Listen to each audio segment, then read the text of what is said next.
There are a few stories more familiar than Little Red Riding Hood: a girl, a forest, a basket, a grandmother's cottage, and a wolf waiting among the trees. Most of us hear the story as children.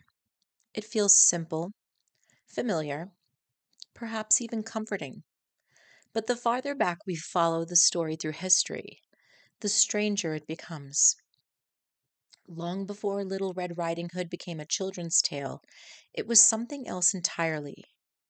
It was a warning, a folk tale, and perhaps beneath it all, a story about what waits in the woods when the path disappears. Welcome to The Hollow Between, a podcast of folklore, ghost stories, and the uncanny. I'm Candace, and tonight, beside the lantern light, I have a story for you. So settle in with a blanket and a cup of something warm, because tonight we're following a red hood into the forest. Most people assume the tale of Little Red Riding Hood originated with the Grimm Brothers, but that's not quite true. The Grimm brothers, Jacob and Wilhelm, were collectors. They gathered stories already circulating throughout Europe, stories told beside hearth fires, stories passed from grandparent to grandchild, stories that changed with every retelling. And among those stories was one about a girl, a wolf, and a journey through the woods. However, the earliest versions were very different from the one most of us know. Some scholars believe the roots of the tale stretch back hundreds of years before it was ever written down. In several early French oral traditions, the girl does not wear a red hood at all. There's no cheerful woodsman. There's no rescue. And there is often no happy ending to the story. The wolf wins, and the story simply ends, which sounds shocking to modern ears. But these stories were not originally written for children. They were told to entire communities, to adults, teenagers, families gathered together. The forest in these tales was not an enchanted place. It was a dangerous one. People genuinely disappeared in forests. Travelers became lost. Wolves existed. Bandits existed. And darkness came quickly beneath the trees. The first written version of Little Red Riding Hood that closely resembles the story that we know today appeared in 1697 when French author Charles Perrault included it in a collection of his fairy tales. Perrault lived during the court of King Louis XIV and wrote for an audience very different from the one we might imagine. His stories were not originally intended for small children. They were often read by educated adults and members of the French aristocracy who enjoyed tales that blended entertainment with moral lessons. It was Perrault who gave the girl her famous red hood, transforming an older folktale into something immediately recognizable. But his version is much darker than many modern retellings. There's no heroic woodsman, there's no rescue. The wolf successfully deceives the girl and reaches the grandmother's cottage first. By the end of Perrault's tale, both the grandmother and Little Red Riding Hood have been devoured, and no one comes to save them. And that's where the story ends. No second chance, no happy ending, no one arrives in time. What makes Perrault's version particularly interesting is the moral he attached to the tale. Rather than presenting the wolf simply as an animal, he used the story as a warning. In his closing remarks, he explains that there are wolves of many kinds in the world. Some are charming, some are polite, some appear trustworthy, and those, he suggests, may be the most dangerous of all. To modern readers, this feels less like a story about a forest predator and more like a cautionary tale about deception. The wolf becomes a symbol, a stand-in for anyone who gains trust before causing harm. Yet even beneath Perrault's moral lesson, traces of the older folklore remain. The forest, the journey, the grandmother's cottage, the stranger encountered along the path. These elements were already ancient by the time Perrault wrote them down. They had likely traveled from village to village for generations, changing slightly each time they were told. Perrault did not invent the story. He just captured one version of it. A single footprint left behind on a trail that stretches much farther into the past. And perhaps that's what makes folklore so fascinating. We rarely find a beginning. Only older versions, older voices, older paths leading deeper into the woods. When the Grimm brothers later recorded their version, they introduced something that Perrault's tales lacked: the possibility of rescue. They introduced the woodsman, the rescuer, the possibility of survival, and that version became the one that most people know today. Yet, even in the Grimm telling, traces of the older story remain: the forest, the deception, the path, and the wolf. The sense that something dangerous waits just beyond sight. This is where the story becomes fascinating because the wolf changes depending on who is telling the tale. Sometimes it simply is just a wolf. Sometimes it represents strangers. Sometimes deception, temptation, danger, and sometimes the wilderness itself, the untamed world beyond the safety of home. The wolf survives because fear survives. Every generation finds a new meaning within it, and every generation continues telling the story. Many people are surprised to learn how unsettling older fairy tales can be. But perhaps that should not be a surprise at all. Folklore was never meant only to entertain. It helped communities talk about fear, about loss, about danger, and growing up. Stories gave shape to things that were difficult to explain, and fairy tales often survive because they contain truths hidden beneath impossible events. The details change, but the lessons remain. For centuries, storytellers have imagined wolves waiting beyond the edge of the path. Not always literal wolves, sometimes strangers, or spirits, or something far more difficult to define. I invite you to join me for tonight's story, The Girl in the Red Coat.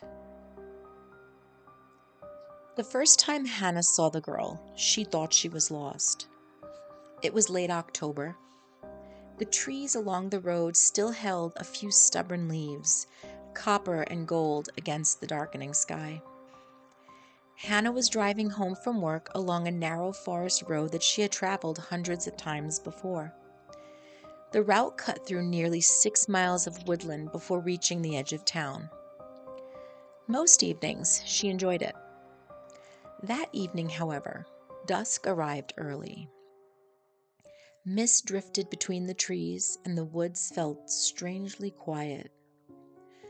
Then she saw the girl standing just beyond the tree line, watching the road. She couldn't have been more than 10 years old. She wore a bright red coat with the hood pulled up. No backpack, no bicycle, no adult nearby. Just a child standing motionless among the trees. For a brief moment, Hannah considered stopping, but the girl didn't appear frightened or injured, or even particularly interested in the passing car. She simply stood there, watching. So Hannah drove on. The next evening, the girl was there again. Not in exactly the same place. She was farther down the road, near a bend lined with tall pines. Again, she stood perfectly still. And again, She just watched the road. And again, Hannah drove past. But this time she checked her rearview mirror. The girl remained standing among the trees long after the car passed, unmoving, as though she had been there for hours, just waiting. By the end of the week, Hannah began looking for her. Not intentionally at first, then very intentionally. The girl appeared almost every evening, always near the road, always alone, always wearing the same red coat.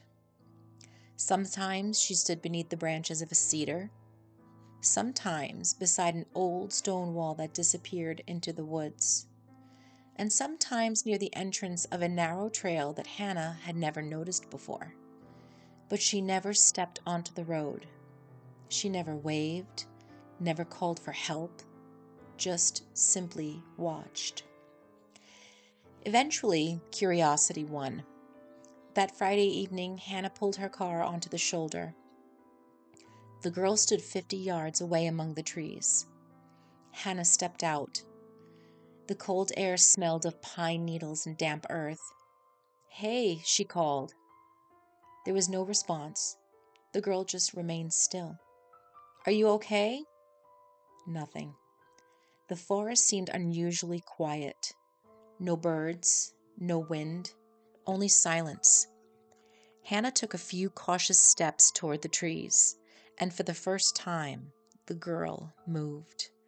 Not away, not toward her. She lifted one arm and pointed into the forest, then lowered it again. Hannah frowned. "What?" The girl continued staring. One pale hand extended toward the woods, pointing. A sound echoed somewhere deep among the trees.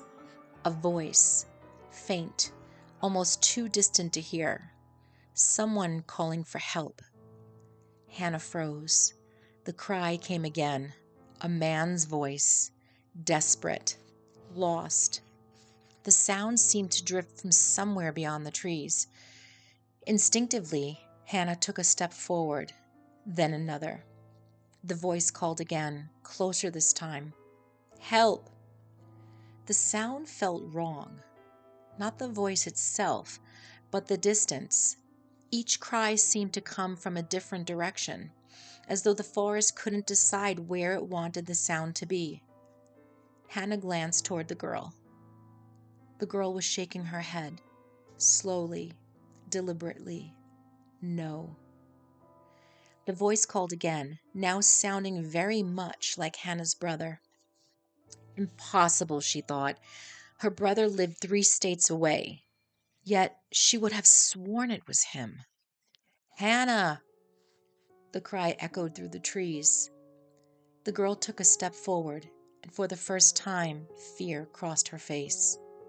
Not fear for herself, but fear for Hannah. Then she pointed again, not deeper into the woods, toward the road, toward safety. Something moved between the trees far beyond the girl. A silhouette, too tall. At first, Hannah thought it was a person standing among the pines. Then it stepped into a narrow shaft of fading light, and she realized something was wrong. Its posture was almost human, but not quite. The shoulders were hunched, the arms hung unnaturally long. Its head seemed too narrow, too elongated, and for a moment it reminded her of a wolf standing upright. Not a man, not an animal, but something caught uneasily between the two. It took another step between the trees, silent and fluid. Hannah felt a sudden certainty settle deep in her chest. Whatever was watching from the forest did not belong there. Or perhaps it had always belonged there, and that was far worse. The voice called again, this time from directly behind her. "Hannah!" She spun around, but the road was empty. When she looked back, The silhouette had moved closer, still partially hidden among the trees, still impossible to fully see. And suddenly Hannah understood something with perfect certainty.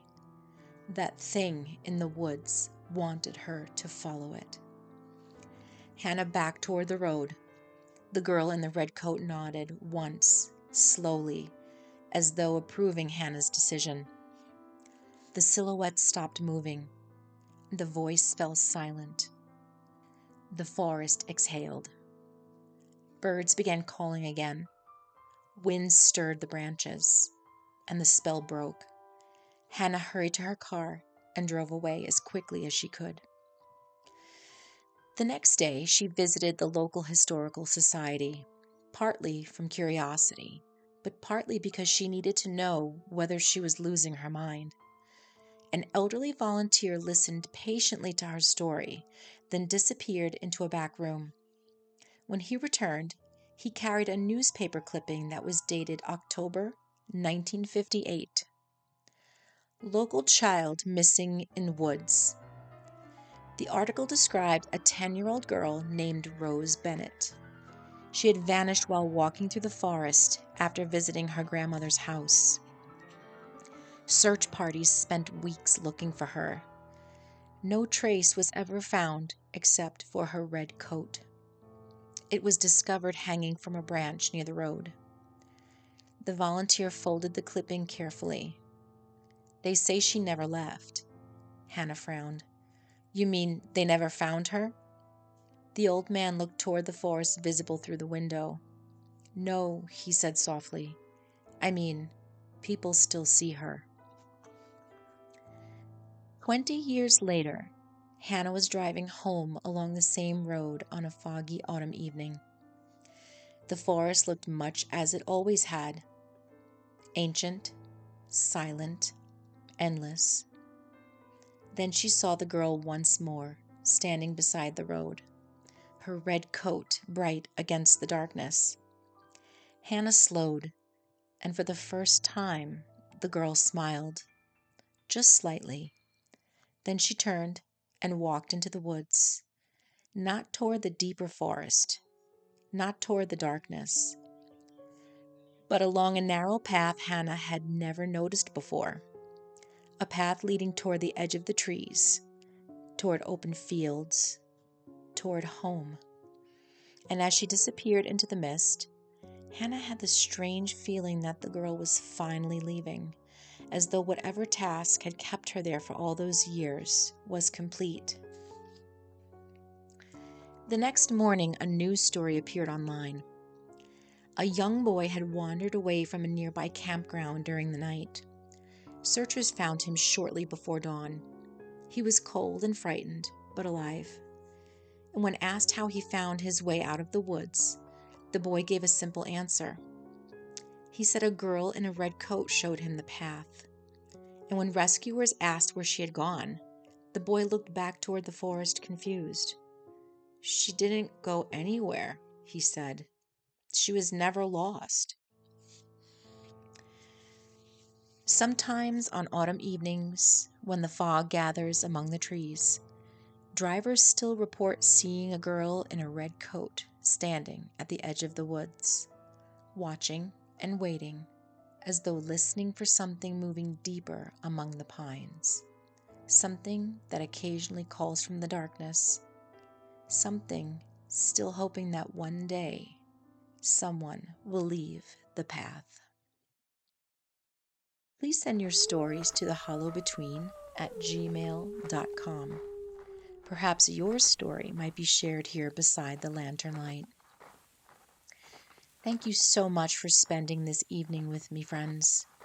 And until next time, mind the hollow between. While many of the traditions, places, and legends discussed in tonight's episodes are rooted in history and folklore, the featured narrative was created for The Hollow Between.